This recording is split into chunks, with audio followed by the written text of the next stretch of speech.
Hi GeM TV மக்களே, இன்னைக்கு நம்ம வந்து எதை பத்தி பேச போறோம் அப்படின்னா ஜிஎஸ்டி.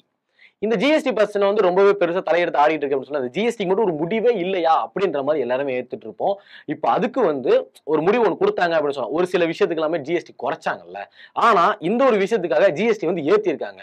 அது எது அப்படின்னா நீட். நீட்னாலே நம்ம படிப்புன்றதை தாண்டி ஐயோ நீட்டா அப்படின்னு சொல்லி பயப்படுற இடத்துல நம்ம தான் இருக்கோம். இப்ப அந்த நீட்டுக்கு வந்து ஜிஎஸ்டி வந்து அதிகப்படுத்திருக்காங்க. அதோட ஃபீஸுமே அதிகமாயிருக்கு. அது எவ்வளவு ஏறி இருக்கு, என்ன ஆயிருக்கு, என்ன நடந்துச்சு அப்படின்றத இந்த வீடியோல நான் ஃபுல்லா சொல்ல போறேன். அதை பத்தி தெரிஞ்சுக்கணும் அப்படின்னா இந்த வீடியோ நீங்க ஃபுல்லா பாருங்க. நான் உங்க விஜய் அபிஷேக், இது நம்ம gem TV. GST, goods and service tax. கரெக்டா சொன்னா காமர்ஸ் ஸ்டூடெண்ட். இது ஒண்ணு மட்டும் தான் படிச்சேன். ஓகே, ஜிஎஸ்டி இதுக்கு வந்து ஒரு முற்றுப்புள்ளியை வைக்க முடியாதா அப்படின்னு வந்து நிறைய பேர் கேட்டிருக்காங்க. ஜிஎஸ்டி வேணாம், எதுக்கு ஜிஎஸ்டி? ஏன்னா இப்போ நம்ம ஒரு தியேட்டருக்கு போனோம்னு வச்சுக்கோங்களேன், டிக்கெட் வந்து 120 ரூபா. ஆனா அங்க சாப்பிட்ற பாப்கார்ன் வந்து 500 ரூபா. செமையா இருக்குல்ல? ஏன்னா ஜிஎஸ்டி அப்படின்னு சொல்றாங்க. ஸோ இந்த ஜிஎஸ்டி எப்படி அது டாக்ஸ் போடுறாங்க அப்படின்றதுல எதுவுமே நமக்கு புரிய மாட்டுது. ஆனா ஜிஎஸ்டின்னு சொல்லி தான் நிறைய இடத்துல காசு நிறைய வசூல் பண்ணிருக்காங்க அப்படின்னு சொல்லலாம்ல. ஆனா இதுக்கு முற்றுப்புள்ளி வைக்கிற மாதிரி 5%, 12, 18, 28 இந்த மாதிரி இருக்கிற ஜிஎஸ்டி எல்லாமே கேன்சல் பண்ணிட்டாங்க. விஷயம் தெரியும்ல? ஆமா, இது வந்து ரொம்பவே ட்ரெண்ட் ஆகி போயிட்டு இருந்துச்சு. இந்த எல்லாமே கேன்சல் பண்ணிட்டாங்க. அதாவது நம்மளோட அத்தியாவசிய பொருட்கள், இந்த கடைக்கு போய் வாங்குறோம் அப்படின்னா பால் பாக்கெட்டுக்கெல்லாம் ஜிஎஸ்டி இருந்துச்சாமா. அது எல்லாமே கேன்சல் பண்ணாங்க டோட்டலா. நமக்கு எது அத்தியாவசியமா தேவைப்படுதோ அது எல்லாத்துக்குமே ஜிஎஸ்டி வந்து கேன்சல் பண்ணாங்க. அது மட்டும் இல்லாம இப்போ வந்து 5%, அதுக்கு ஒரு 18% இந்த ஜிஎஸ்டி மட்டும் தான் இருக்கு. அதுக்காக புதுசா நிறைய இதுக்குதான் ஜிஎஸ்டி அப்படின்னு சொல்லி அதை தனியாவே சொல்லியிருந்தாங்க. அதை பத்தி சொல்லணும் அப்படின்னா நான் தனி வீடியோவே சொல்றேன். ஏன்னா அவ்வளவு பெருசா இருக்கு. இதுல நான் சொல்ல முடியாது. ஓகேவா? ஆனா ஒரு முக்கியமானது, அதாவது இந்த தமிழக குடிமக்கள் இருப்பாங்கல்ல, அவங்க எல்லாருக்குமே ஷாக்கிங் ஒரு விஷயம் சொல்லியிருந்தாங்க. என்ன அப்படின்னா, இந்த சிகரெட்டு, பாக்கு, அந்த மாதிரி விஷயங்கள், அந்த மாதிரி யூஸ் பண்ற விஷயங்கள் எல்லாத்துக்குமே 40% ஜிஎஸ்டி போட்டிருந்தாங்க. 40% இருக்கிறதுல இதான் அதிகம்னு நினைக்கிறேன். ஏன் அப்படி போட்டாங்க அப்படின்னா, இப்பயாச்சும் நீங்க குடிக்காம இருப்பீங்களாடா அப்படின்றனால போட்டிருப்பாங்க போல. ஆனா நம்ம ஆட்களை பத்தி நமக்கு தெரியும். என்னன்னா நம்மளோட ரேஷன் கார்டே எடுத்துட்டு போய் அடகு வச்சு குடிக்கிற ஆளுங்க தான் நம்ம. அதனால நம்ம என்னைய சொல்லலைங்க, நான் பொதுவா சொல்றேன். குடிக்கிற ஆளுங்க அப்படின்னு சொல்றேன். குடிச்சிட்டு இருக்காங்க. இப்போ வந்து 40% போட்டாலும் நிப்பாட்டுவாங்களா? சான்ஸே கிடையாது. ஓகே, நம்ம கண்டென்ட்குள்ள வந்துருவோம். என்ன அப்படின்னா, இந்த மாதிரி ஜிஎஸ்டி வந்து அறிவிச்சாங்கல்ல, அதுக்கப்புறம் இந்த ஸ்கூல் ஃபீஸ், காலேஜ் ஃபீஸ் இது எல்லாத்துக்குமே வந்து ஜிஎஸ்டி கிடையாது அப்படின்னு சொல்லி ஒரு ரூல் ஒன்று போட்டாங்க. ஓகே, அதான் ரூல் போட்டாங்களே, அப்புறம் எதுக்கு நீட்டை கொண்டு வர அப்படின்னா, இங்கதான் ட்விஸ்ட். அதாவது இந்த நீட்டு, ஜேஇஇ, என்ட்ரன்ஸ் எக்ஸாம் அந்த மாதிரி எல்லாம் இருக்குல்ல, இவங்களுக்கெல்லாம் வந்து 18% ஜிஎஸ்டி போட்டுட்டாங்க. டே, நீ என்ன லூசா? அதான் படிக்கிறதுக்கெல்லாம் நீ இது கிடையாதுன்னு சொல்லிட்டு அப்புறம் சம்பந்தமே இல்லாம இதுக்கு 18% சொல்ற அப்படின்னா, நானும் அப்படிதான் நினைச்சேன். என்னடா அதுவுமே இல்லைன்னு சொன்னாங்களே, இதுன்னு பார்த்தா 18% இருக்காங்களே அப்படின்ற மாதிரி நானே யோசிச்சேன். இப்பதான் தெரியுது, அந்த நீட்டு, ஜேஇ எல்லாமே தனி இன்ஸ்டிடியூட்ல படிப்பாங்க. இதெல்லாம் ஸ்கூல்ல அவ்வளவு சொல்லி தர மாட்டாங்கல்ல. தனியா ஒரு இன்ஸ்டிடியூட் வச்சு தான் சொல்லிக் கொடுப்பாங்க.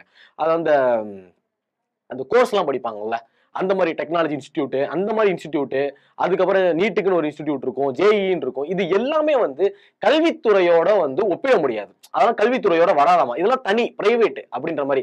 அந்த ஆன்லைன் கிளாஸ் நடத்துவாங்க. ஒரு பிரைவேட் ஸ்டாஃப் எல்லாருமே தனி ஆன்லைன் கிளாஸ் எல்லாமே நடத்துவாங்க. அதுக்குமே ஃபீஸ் இருக்கு. இது எல்லாத்துக்குமே வந்து 18% ஜிஎஸ்டி கட்டணும் அப்படின்னு சொல்லி ரூல் போட்டிருக்காங்க. இப்போ ஃபார் எக்ஸாம்பிள், நீங்க வந்து ஜேஇஇ இல்லைன்னா நீட்டு படிக்கிறீங்க. உங்களுக்கு வந்து 50,000 ரூபாய் ஃபீஸ்ன்னு வச்சுக்கோங்களேன். இப்போ 18% போட்டதுனால நீங்க 50,000 ரூபாய் கட்ட வேண்டிய நீங்க வந்து 59,000 ரூபாய் கட்டுவாங்க. புரியுதா? இதான் ஜிஎஸ்டியோட கணக்கு. ஆக்சுவலா எக்ஸ்டெண்ட் பண்ணிருக்காங்க அப்படின்னு நினைக்கிறேன். அந்த கணக்கு என்ன நமக்கு தெளிவா தெரியல. வேணும்னா நான் டீடைலா சொல்றேன். இந்த மாதிரி ஒரு ரூல் போட்ட உடனே எல்லாரோட பேரண்ட் வந்து அதிர்ச்சி அடைஞ்சிருக்காங்க அப்படின்னு சொல்லலாம். ஆக்சுவலா 18% போட்டாங்க, இப்ப ஃபீஸ் வந்து எக்ஸ்ட்ரா ஆகுது. இதுக்கு தான் வந்து எப்படி இதை போடலங்கிறது நிர்மலா சீதாராமன் அவர்கள் தெளிவா சொல்லியிருக்காங்க. இது வந்து ஸ்கூலோ காலேஜோ அதோட கல்வித்துறையோட இது வந்து மெர்ஜ் ஆகாது. இது வந்து செப்பரேட். சோ இதுக்கு நீங்க கொடுத்துதான் ஆகணும். இது எதுவுமே பண்ண முடியாது அப்படின்னு சொல்லியிருக்காங்க. ஆனா இது ஒரு பெரிய ஷாக்கிங்கா தான் இருக்கும் அப்படின்னு நினைக்கிறேன். ஏன்னா இப்ப எக்கச்சக்கமான பேர் வந்து நீட்டுனால ஐயோ நீட்டா அப்படின்ற மாதிரி ஒரு பயத்துல தான் இருக்காங்க இல்லையா? ஆனா இப்போ வந்து இதுக்கு ஜிஎஸ்டி அதிகமா போட்டதுக்கு அப்புறமா இன்னுமே நிறைய பயங்கள் கூடும் அப்படிதான் நினைக்கிறேன். 50,000 சும்மா சொன்னேன். அது நீட்டுக்கு எல்லாமே எக்கச்சக்கமா வாங்குவாங்க. ஆனா அதோட ஜிஎஸ்டி சேர்த்துட்டாங்க அப்படின்னா இன்னுமே அதிகமா தான் ஆகும். மேபி நீங்க டாக்டர் படிக்கிறதுனால உங்களுக்கு அந்த இன்கம் வந்துரும்னு வச்சுக்கோங்களேன். சும்மா ஒரு குத்து மதிப்பா சொல்லணும். எல்லாருமே அப்படி இருக்க முடியாது. ஒரு பிரைவேட்டா சேர்றாங்க அப்படின்னா மேபி நிறைய ஏர்ன் பண்ணலாம். ஸோ இதுக்கான ஒரு இன்வெஸ்ட்மெண்ட் மாதிரியும் வச்சுக்கோங்களேன். ஆனா இது 18% ஜிஎஸ்டி அப்படின்னோன்னா இப்ப இருக்கிற பேரண்ட் எல்லாருமே வந்து பயந்துட்டு இருக்காங்க. ஸோ எதுக்கு இப்படி போட்டிருக்காங்க அப்படின்னு சொல்லி ஒரு அதிர்ச்சியில இருக்காங்க அப்படின்னே சொல்லலாம். அதாவது இப்போ வந்து நம்ம அத்தியாவசிய பொருட்கள் எல்லாத்துக்குமே கம்மி பண்ணிட்டாங்களே, ஜிஎஸ்டி இல்லைன்னு சொல்லிட்டாங்களே அப்படின்னு சந்தோஷப்படுறதா, ஐயோ நீட்டுக்கு என்ட்ரன்ஸ் எக்ஸாம் எல்லாத்தையுமே அதிகப்படுத்திட்டாங்களே அப்படின்னு வந்து நம்ம ஷாக் ஆகிறதா அப்படின்னு தெரியாம ஏகப்பட்ட பேர் குழப்பத்துல இருப்பாங்க. பட் இருந்தாலும் நான் உங்ககிட்ட கேட்கிறேன், இப்படி இவங்க 80% வச்சது நியாயமா? இது ஓகேவா, கம்ஃபர்டபுளா, இல்ல இருக்கலாமா அப்படின்றத நீங்க என்ன நினைக்கிறீங்களோ அத மறக்காம கமெண்ட் செக்ஷன்ல கமெண்ட் பண்ணிட்டு போங்க. இந்த மாதிரி உலகத்துல நடக்கிற, நாட்டுல நடக்கிற, ஏன் நம்ம ஊர்ல நடக்கிற விஷயத்த கூட நீங்க தெரிஞ்சுக்கணும் அப்படின்னா ஒண்ணும் பண்ண வேணாம். கீழே ஜெம் டிவி லோகோ இருக்கும், பக்கத்துல சப்ஸ்கிரைப் இருக்கும். சப்ஸ்கிரைப் பட்டன் பண்ணிட்டீங்க அப்படின்னா நாங்க டெய்லி போடுற ஒரு அப்டேட்டும் உங்ககிட்ட வந்துடும். இந்த மாதிரியான விஷயங்களை அப்டேட் பண்றதா நாங்க இங்க இருக்கோம். எல்லாமே தெரிஞ்சுக்கணுமா? ஒண்ணுமே பண்ண வேணாம். சப்ஸ்கிரைப் பண்ணி பெல் பட்டனை பிரஸ் பண்ணி ஆல் கொடுத்துட்டா மட்டும் போதும். எல்லா அப்டேட்டும் உங்களை தேடி வரும். இத்தோட என் கண்டென்ட் முடிச்சுட்டு நான் இன்னொரு கண்டென்ட்டோட உங்களை வந்து பார்க்குறேன். Signing off.